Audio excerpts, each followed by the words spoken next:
Welcome to all of you in your favorite online English classroom, Excellence Learner, जहां से मैं regularly आपको update देता आया हूं आपके सिलेबस, आपके चैप्टर और स्टडी मटेरियल के बारे में. In the same series, today I am here with a poem, and the title of the poem is Stopping by Wood on a Snowy Evening. And this is a very famous poetry written by Robert Frost. He is the composer, Robert Frost. We all know him. He was an American poet. He belongs to Romantic Revival, that was the special period in the English literature. This poem was written in year 1922 and it was published in a collection. The name of the collection, name of the book was Hampshire, and it was published in year 1923. This poem, as critics and scholars say, was written to highlight the differences between wishes and obligation. Again, some favors that it highlights the conflict between man and nature. Okay, whatsoever it may be, but it is crystal truth that it was one of the populist poetry of Robert Frost, right? And it was the poetry that brought a very prestigious prize, Pulitzer Prize, for him. Though Robert Frost earned this prize as many as 4 times in his life. Correct? So बच्चों, आपको इस कविता का explanation देने के पहले I would like to give you some outline of this poetry, right? People say it was written just before Christmas.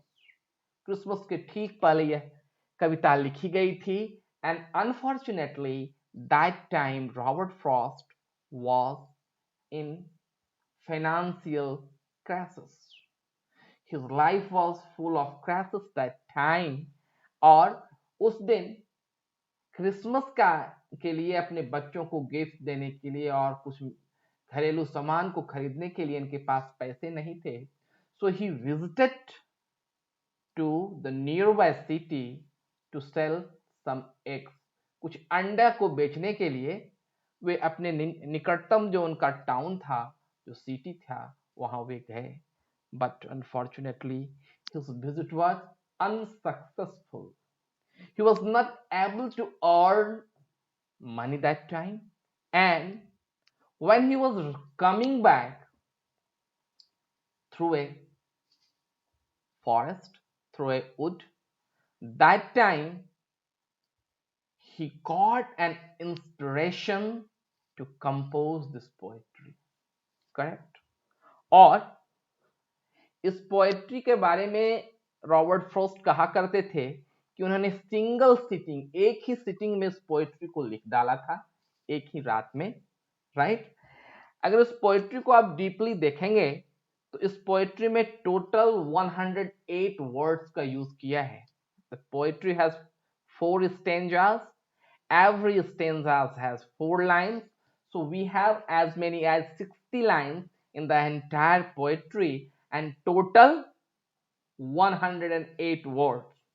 And surprisingly, we will get that in 108 words, only one word that is of 3 syllables, and this word is in the last stanza, promises.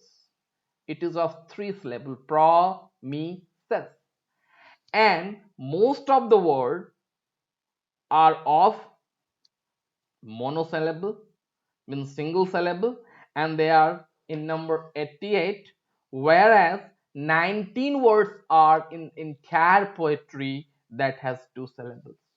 So this is the sum total idea, background of this poetry. Now it is time to enter in the poetry to explain the poetry line by line. I will try my best to give you first literal meaning as well as the hidden meaning, the metaphoric meaning of this poetry. Correct? Cool. I read for it. I read for all of you.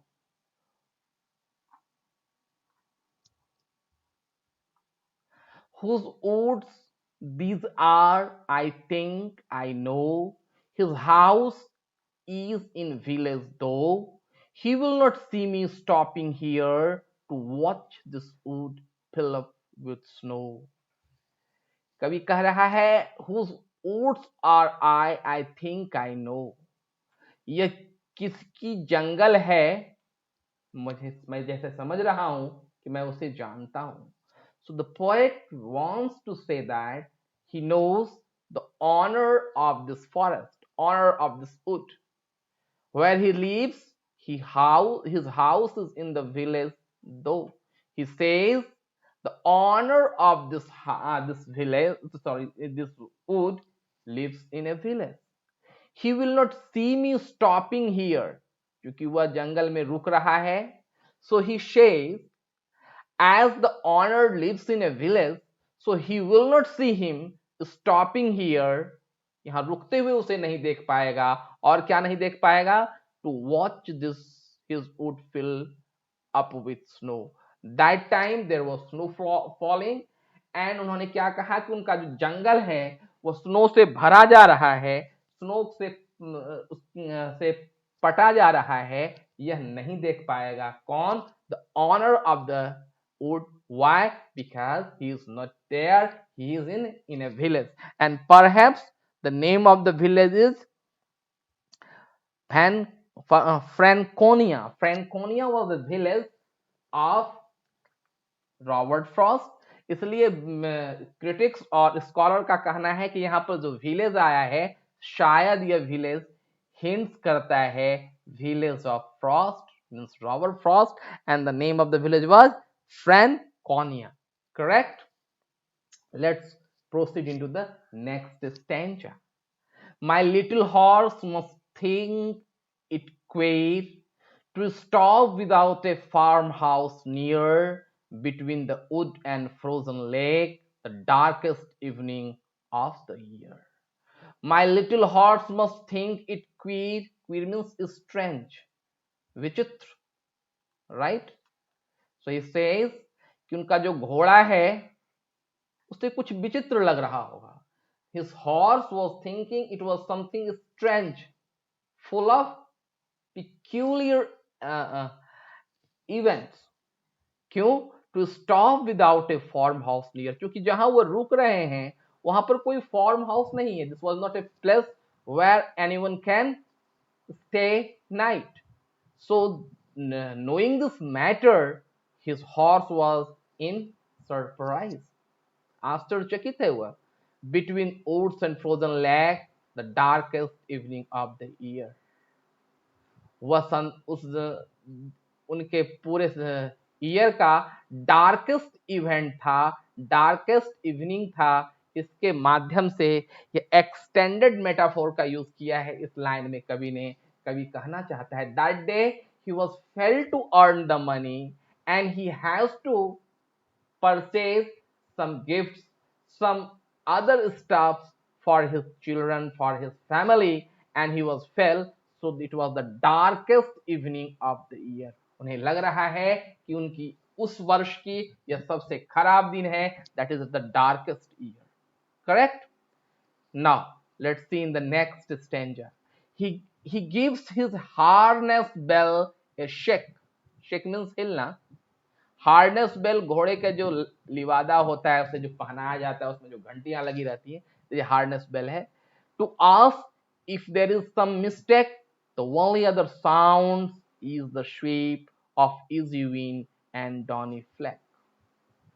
That time when he was stopping there where there is no any farmhouse to stay in, knowing the fact, his horse give a shake. हिलाया उसने अपनी घंटी को. कवि कह रहा है, मालूम पड़ रहा है कि इस घंटी को हिलाकर वो पूछना चाह रहा है, इज देयर एनीथिंग मिस्टेक, क्या आप रास्ता भूल चुके हैं या कुछ गलती हो चुकी है, right? Because this place is not to live in, this place is not to stay in fact, that's why the horse giving a shake to his bell, asking the question to the rider, है ना?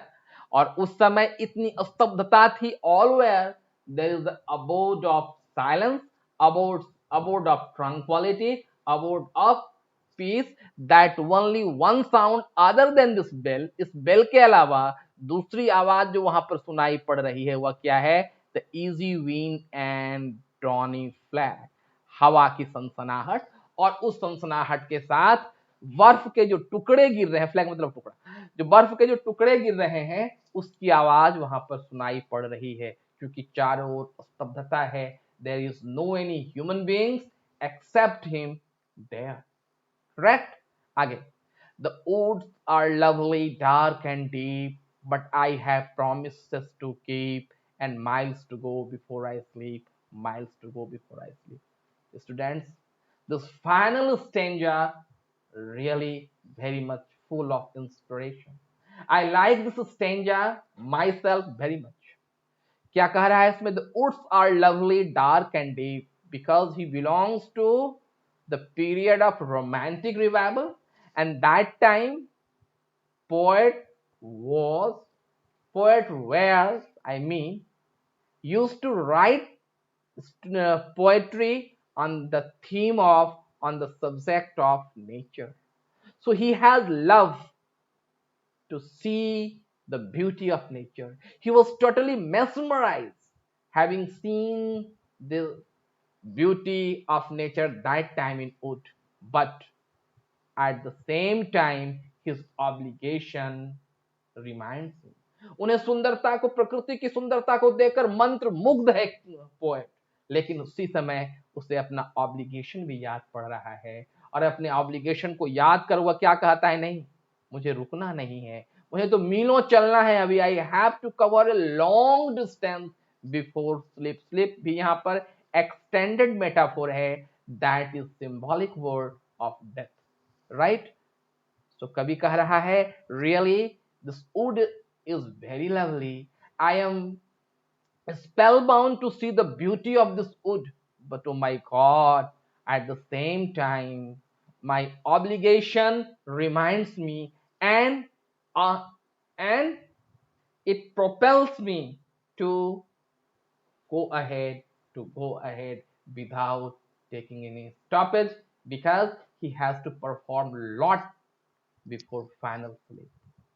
Okay, so this is the sum total meaning of this poetry. Now it is time to examine some figure of speeches that has been used. सबसे पहले मैं इसका rhyming scheme देखूं. अगर मैं इसे कहूं ए, सॉरी, अगर यहां लाइन है आपकी, अगर मैं इसे कहूं A, no it is A, it rhymes with I know, though, again a, here it is b, and snow it is a. So the rhyming scheme of the first stanza is a b a. और इसमें एक खासियत आप देखेंगे, b जो किसी के rhyming scheme के साथ मैच नहीं कर रहा है यहाँ, क्योंकि नो रैम्स करता है दो के साथ, दो करता है स्नो के साथ, but here does not rhymes with anyone. तो यहाँ पर आप देखेंगे जो नेक्स्ट स्टेंजा होगा उसके साथ ये रैम करेगा. Here, queer, फिर here, right? फिर यहां पर हो गया आपका B और between leg C और B. दूसरा का हो गया B, फिर यहां पर C ऑड मिलता है, C यहां पर रैम्स करेगा दूसरे स्टेंजा के साथ. आप देखेंगे इसके साथ शेक, आप देख रहे हैं यहां पर लेक शेक. तो इस तरह से इसकी रैमिंग स्कीम है इंटायर पोएट्री में. साथ ही साथ अल्टरेशन का यूज आप थ्रू आउट पोएम में देखेंगे, जैसे हुड, डब्ल्यू, आई, है ना, बहुत सारे जगह पर इसका यूज हुआ है. और साथ ही साथ पर्सोनिफिकेशन का भी यूज हुआ है ना. आप देखेंगे my little horse think, thinking related to human being, so here personification का यूज किया है राइटर ने, पोएट ने, राइट। और उसके बाद आप एक और चीज देखेंगे, to watch this wood fill up with snow, यहाँ पर हाइपरबोल का यूज हुआ है, अतिशयोक्ति जिसे हिंदी में कहते हैं। जी नहीं, कभी भी इतनी बर्फबारी नहीं हो सकती कि पूरा का पूरा जंगल बर्फ से भर जाए, लेकिन इन्होंने कहा watch is wood fill up with snow, so this is an example of hyperbole. So students, there are few figure of speeches that has been used in this poetry, and really I say it is very lovable poetry of mine. So students, I believe कविता आपको समझ में आ गई होगी. Now it is your turn. I request by and again to you all, those who have subscribed my channel, please press on the bell icon so that whenever I make any updates from our end, you could be notified. और जिन्होंने अब तक subscribe नहीं किया है वे subscribe करें, share करें, और इस कविता के अलावा या कुछ भी आपको इंग्लिश या हिंदी के अपने पाठ्यक्रम के बारे में कोई भी चीज पूछना हो या कविता के संबंध में अपनी कुछ फीडबैक देना हो, तो कमेंट्स बॉक्स में जाकर कमेंट जरूर लिखें, because they all things of your inspire me to update the material with some great effort, right? Thanks a lot for watching this video, and I hope to meet you again with some other subject matter and chapters. Till now, bye bye.